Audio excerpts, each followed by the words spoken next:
Hi, welcome back to the channel. I'm Michelle, and today I want to talk to you about if my oldest daughter misses public school. If you're new here, my oldest daughter, who is 9 in 4th grade, she attended public school K through 2nd grade, and we've homeschooled the last 2 years, so 3rd grade and currently homeschooling 4th grade.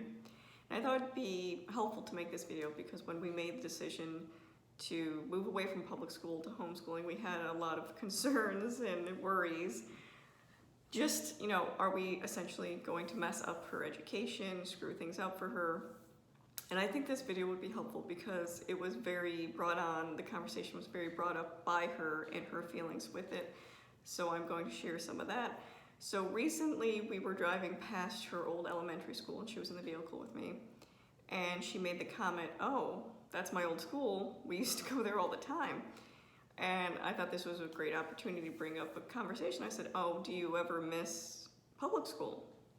And she paused for a second and was thinking about it. And she said, "No, I think homeschooling's a lot better."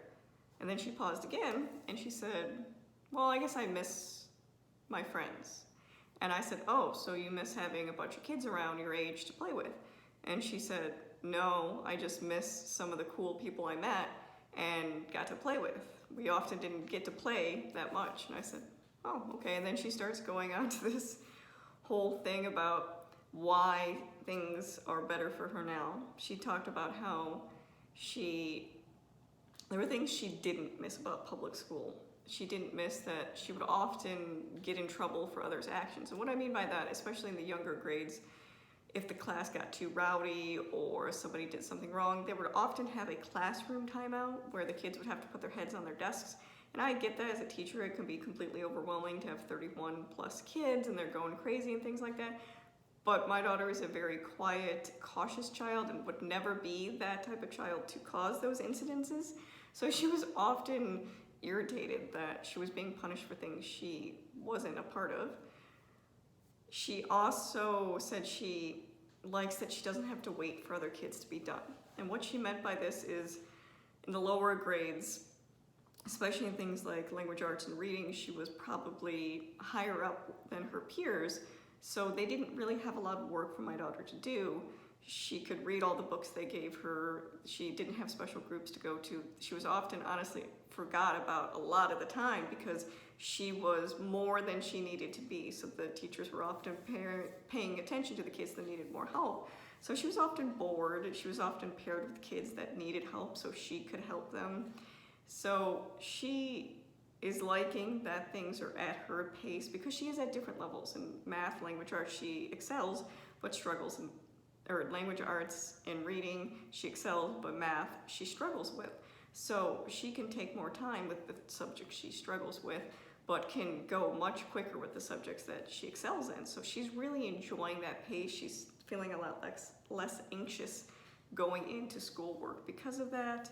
And the last thing she said, she really enjoys that she has so much more free time. That I think that kind of goes inside, that she doesn't have to wait for other kids. She's a very motivated child. She knows exactly what she needs to do, very checklist type. So she'll get her work done and realize she has the entire day to do whatever she wants. Or if she knows she has horseback riding lessons at this time, that she has to get certain work done, or she'll be doing it later in the days. So it's really helped develop some time management skills, but she gets to pursue her own interests a lot. And because she gets to move at her pace, it's not too much, it's not overwhelming. So I think that would be helpful to know that 2 years in, my daughter is really happy and continues to choose homeschooling. If you didn't know, that's one of the things we let our kids choose, whether or not they want to attend public school or homeschooling with, obviously some stipulations. But she's making this choice and she is seeing the benefit of the choice. And she doesn't look back at public school like, I'm missing out or I'm different. I've also asked her numerous times, do you ever feel different than some of the other kids? And she says, no, we're all different. So I think she realizes that everybody is unique and has different experiences. And for her personally, this is what works best for her. She has no problem telling friends or kids in the playground that she's homeschooled. She has no embarrassment with that. I think that's because we spend a lot of time talking about how people are different, make different choices. That's just kind of ingrained in them, but she also realizes it's the best choice for her at this time. Now, may it someday change? Yes, and we'll talk about that. But just to give you some peace of mind if you're at the beginning of this journey, if you're nervous about taking the plunge, or how your children will react, or if they will resent this choice. From me and my daughter, she sees the benefit of it. She sees the growth that she's capable of doing with homeschooling. So if you have any questions, leave them down below.